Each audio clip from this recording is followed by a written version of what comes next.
2 वर्षामध्ये देशामध्ये नरेंद्र मोदी आणि देवेंद्र फडणवीस यांच्या सरकारकडून दलितावर अन्याय अत्याचार वाढलेले आहेत। मानवाधिकार संस्थेचा अहवाल आहे की भाजपा सत्तेवर आल्यापासून देशात दलित मागासवर्गावर अत्याचार वाढले आहेत।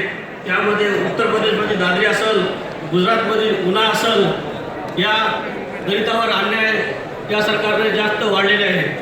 अखिल भारतीय विद्यार्थी परिषदेच्या संघटनाकडून विविध ठिकाणी रोहित वेमुला यांच्यासारख्या दलित विद्यार्थ्यांना त्रास देण्याचं काम या संघटनेकडून सुरू आहे। दलितावर अन्याय करू नका, माझ्यावर गोळ्या घाला असा म्हणणारा हरामखोर नरेंद्र मोदी हा भाषणामध्ये सांगतो, पण समाजामध्ये सांगत नाही।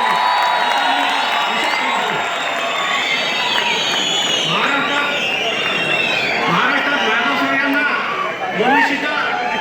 भविष्यामध्ये दाखवून एसी समाजावर अन्याय करण्याचं काम या भाजप सरकारने केलं आहे, त्याचा मी इथं निषेध करतो।